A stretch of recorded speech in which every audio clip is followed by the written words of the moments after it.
Following the stabbing incident of Hatun Tash at the Speaker's Corner, a lot of Christian apologists have taken to the internet and taken to the Speaker's Corner holding derogatory and blasphemous satirical pictures, cartoons of the Prophet Muhammad, and showing desecrated copies of the Quran, while also mocking Muslims and mocking their faith in public, angering many Muslim crowds in the process.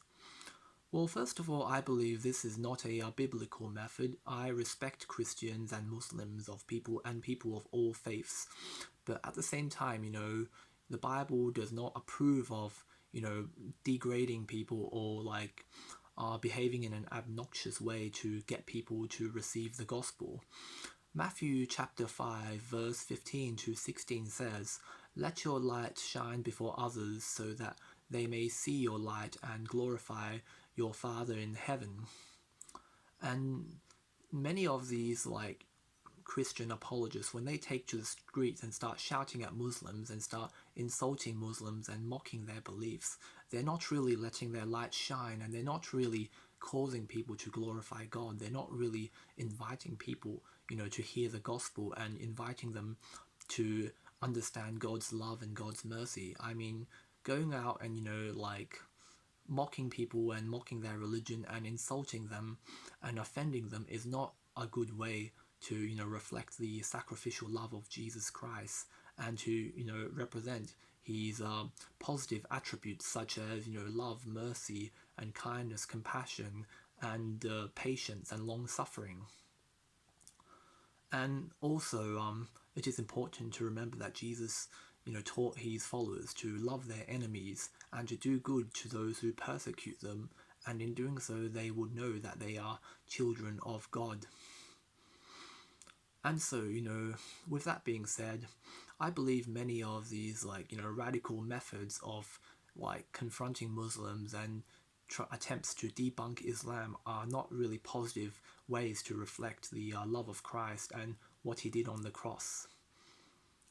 And with that being said, we need to look at biblical ways to where Christians can reach Muslims without resorting to mockery or ridicule. I understand that in some circumstances, satire and mockery can be powerful tools, especially when it comes to pointing out errors and flaws in certain political ideologies, or also to point out logical fallacies, or to look at the flaws in certain political regimes and to highlight the incompetence of certain public figures.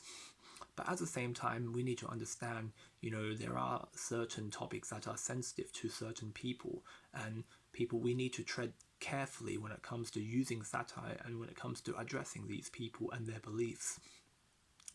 First of all, there is nothing beneficial about inciting angry crowds of Muslims.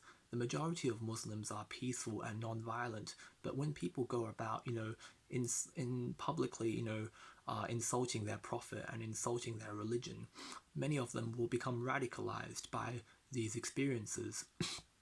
And many of those Muslims who were once peaceful would be pushed to the brink of radicalization and extremism.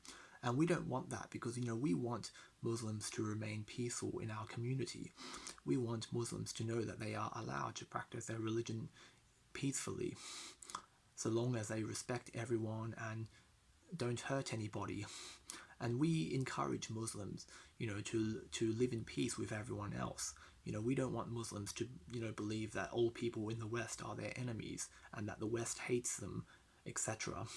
We want Muslims to know that they are welcome, and that, Christians need to set a good example, representing, tolerance and, patience when it comes to reaching out to people of other religions.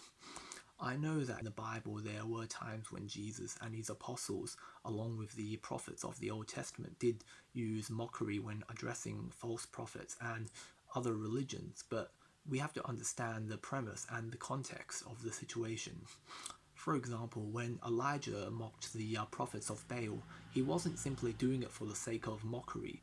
He was doing it because he was demonstrating to the people that Baal was a false idol and that his God was the true God. And eventually, this was followed with a miracle confirming it. He didn't simply mock people for the sake of, humiliating them. He mocked them because his mockery was followed by a revelation and by a certain truth. The same thing with Jesus when he mocked the priests of the temple. He was preaching the truth to them and they rejected it, and so he was pointing out their hypocrisy and their secret sins. At the same time, when Christian apologists are going to address Muslims, they need to, instead of, resorting to mockery and ridicule, they need to simply share the Bible, share the gospel, and preach salvation by grace through faith, instead of going around and thumping their religion and making a spectacle of their prominent figures. I mean, in most of these videos I've seen taken at the speaker's corner, most of the time there is absolutely no gospel message being preached. Most of the time there is absolutely no mention of the Bible or Jesus' death on the cross. Most of the time it is just simply people arguing about holes in the narrative and looking for contradictions in the Quran, or Christian apologists shouting at Muslims and trying to humiliate them on camera. The Bible says that Christians are to preach the truth with love and kindness and patience.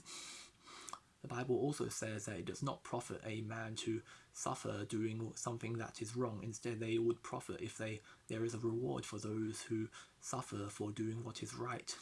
And mocking people in common sense and by biblical standards is not the correct thing to do, especially if the motivation is not one of love and compassion.